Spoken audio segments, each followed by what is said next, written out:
चलिए शुरुआत करते हैं आज के टॉपिक। सबसे पहले मैंने लिया है नाउन।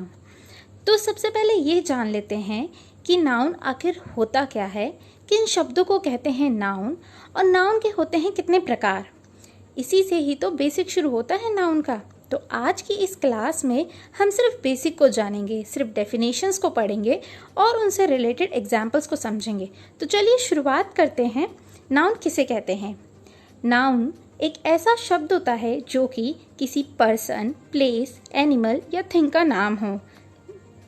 जैसे कि आप कह सकते हैं कि मैं कोई शब्द कहूँ आपके सामने, boy, girl, Sita, Ram, stone, bread, apple, sandwich, burger, egg, salad, rice, jam, sugar, flour, dog, cat, frog, cow, lizard. मैं कहूँ बुक, फ्लावर, शूज़, पेंसिल। ये सभी शब्द जो हैं स्टूडेंट्स, ये सारे के सारे शब्द नाउन ही हैं। जी हाँ, ये वही शब्द हैं जो या तो किसी पर्सन का बोध कराते हैं कि वह गर्ल है, बॉय है, मॉम है, डैड है, ग्रैंडपा है, ग्रैंड मदर है, अंकल है, आंटी है, या वह यह बताता है किसी प्लेस का नाम, जैसे कि school, cinema, Qutub Minar, Taj Mahal, waste Bengal, Delhi, Kanpur. ये प्लेस का नाम बता रहे हैं। ये भी एक नाउन है।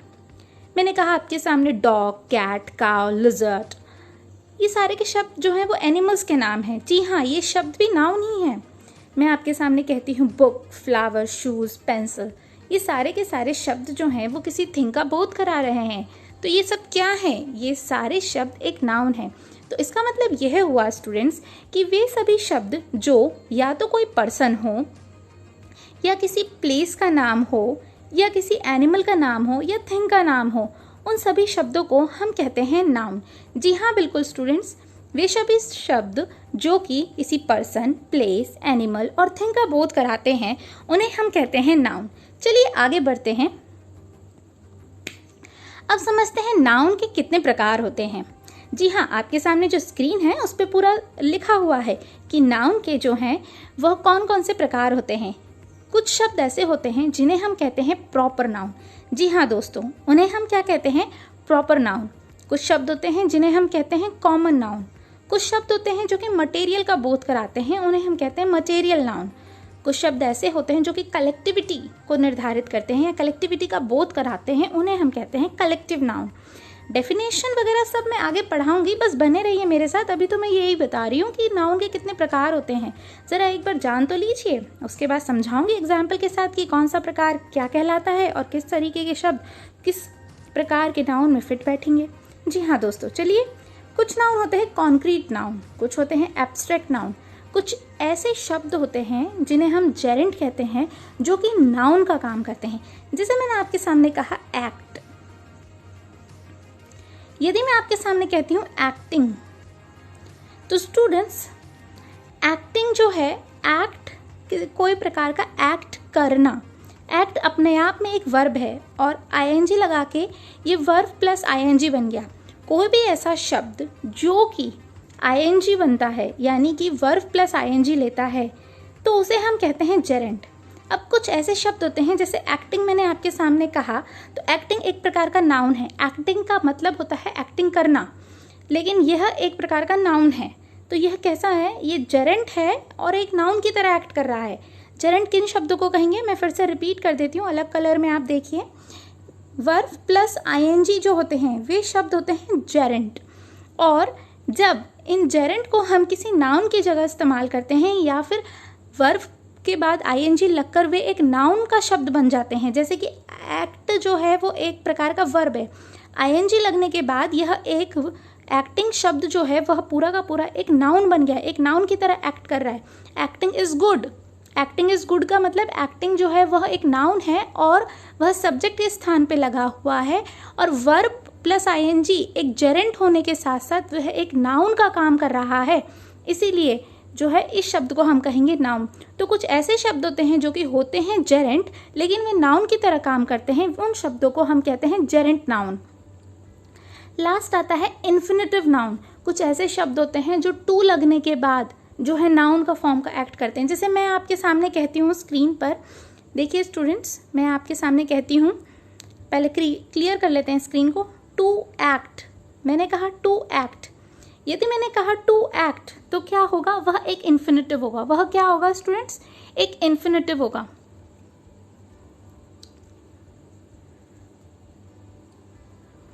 टू एक्ट क्या है, एक इन्फिनेटिव होगा। तो यह भी एक प्रकार का नाउन है स्टूडेंट्स। चलिए आगे बढ़ते हैं और समझते हैं इनकी डेफिनेशंस। लेकिन डेफिनेशन जानने से भी पहले मैं आज आपके सामने कुछ ऐसे प्रश्न रख रही हूँ जिनके सवाल के आंसर्स आपको मुझे लास्ट में देने होंगे, यानी कि इस क्लास के ख़त्म होने के बाद। तो शुरुआत करने से पहले आज हम ये बात जान लें कि नाउन जो होते हैं वो कितने प्रकार के होते हैं, उसकी डेफिनेशन क्या होती है। लेकिन सबसे ज़्यादा इम्पॉर्टेंट ये है कि हम ये समझें कि हमें नाउन का चैप्टर पढ़ना क्यों है, हम पढ़ क्यों रहे हैं नाउन। जी हाँ दोस्तों, हम नाउन इसलिए पढ़ रहे हैं ताकि हमें पता चल सके कि कोई भी शब्द यदि वह नाउन है तो उसके साथ किस प्रकार की वर्ब का इस्तेमाल होगा, या उससे संदर्भ में जो कोई भी इंग्लिश के रूल्स हैं वह किस तरीके से लगेंगे, उनके साथ कब सिंगुलर वर्ब लगेगी और कब प्लूरल वर्ब लगेगी। जैसे कि मैं आपसे अब क्वेश्चन पूछती हूँ स्टूडेंट्स कि पुलिस के साथ कभी तो लग जाता है इज़ और कभी लग जाता है आर, ऐसा क्यों। कई बार आपने न्यूज़पेपर में देखा होगा कि इंडिया पार्लियामेंट के आगे कभी तो लग जाता है हैज़ और कभी लग जाता है हैव। उसी प्रकार टीम जो है TEAM, टीम जो एक शब्द है जो कि एक नाउन है, उसके बाद कभी तो लग जाती है वर्ब इज और कभी लग जाती है वर्ब आर, ऐसा क्यों। ऐसे कुछ ऐसे सब्जेक्ट्स भी होते हैं जो कि अपने साथ सिंगुलर और प्लूरल नाउन लेते वर्ब लेते हैं। तो वे कौन से शब्द होते हैं, जैसे कि मैथमेटिक्स, पॉलिटिक्स और न्यूज़।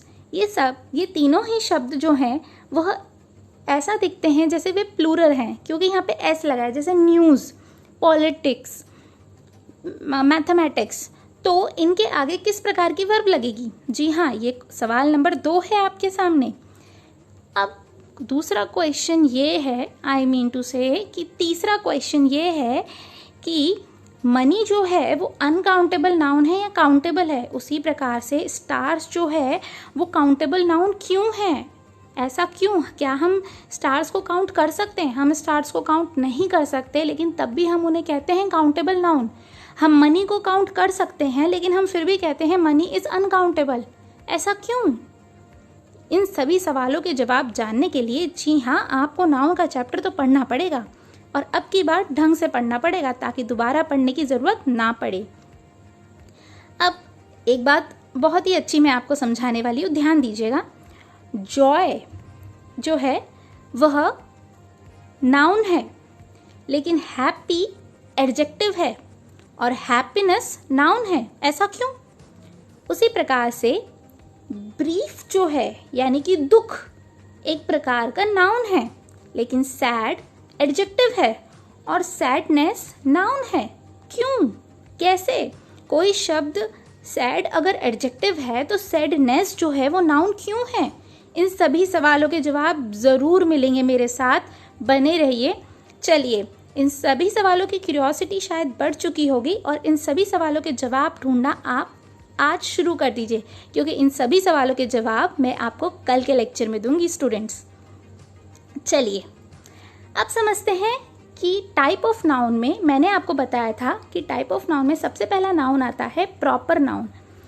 कोई भी ऐसा स्पेसिफिक पर्सन, प्लेस या थिंग, उसको हम कहते हैं प्रॉपर नाउन। जैसे मैं आपके सामने कहूँ रोमी, आपके सामने कहूँ उमा। अगर मैंने आपके सामने कहा उमा बल्ब या उषा बल्ब, जी हाँ दोस्तों, उषा बल्ब या उमा बल्ब, ये भी अपने आप में क्या है, ये भी अपने आप में दोस्तों एक नाउन ही है। अगर आपसे कोई कहता है कि हमें उषा बल्ब दे दीजिए या हमें उषा के फैंस दे दीजिए, तो उषा फैन और उषा बल्ब दोनों कंबाइन शब्द अपने आप में एक प्रॉपर नाउन है। क्यों?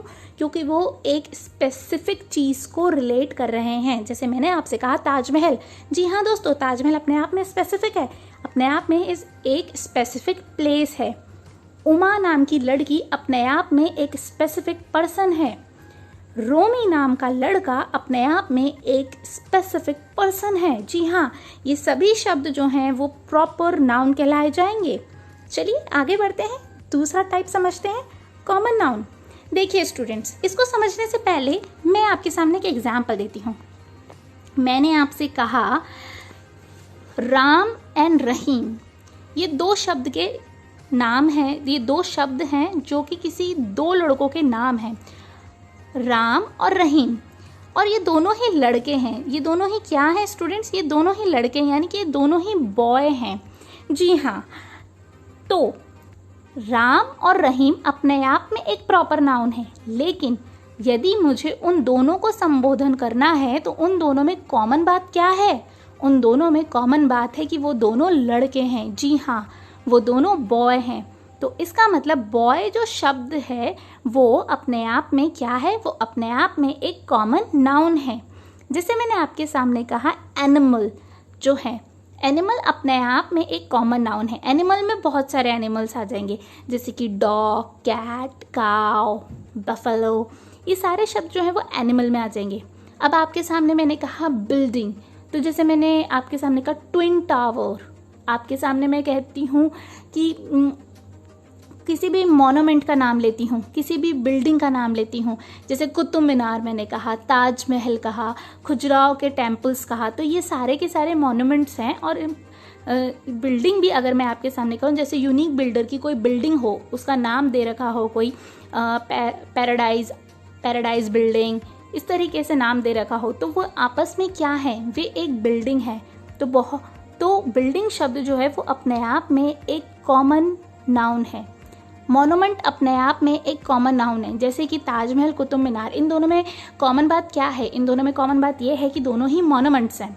जैसे मैंने कहा कैट एंड डॉग हैं, तो कैट एंड डॉग का कॉमन बात क्या है? कि दोनों ही एनिमल हैं। जी हाँ, बिल्कुल।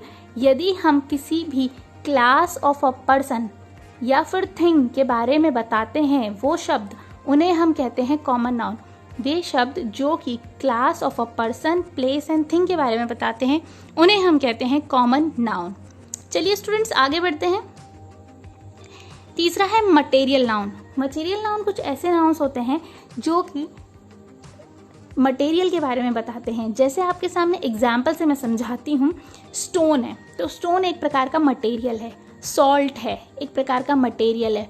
Sugar, air, bricks, kerosene, mustard oil, soybean oil, ये सारे के सारे क्या है? ये सारे के सारे अपने आप में एक क्या है स्टूडेंट्स? मटेरियल नाउन है। कैसे नाउन है? Material noun. चलिए आगे बढ़ते हैं कलेक्टिव नाउन के बारे में। कलेक्टिव नाउन जो होता है वो group of all the creatures, place and things होती है, यानी कि सभी का कलेक्टिव ग्रुप या थिंग को हम क्या कहते हैं? Collective noun.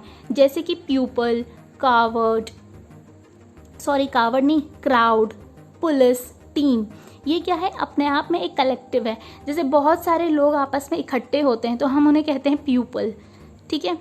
यदि अपने आप में जो मॉब खड़ी होती है, मॉब भी शब्द जो है वो कलेक्टिव नाउन कहलाया जाएगा।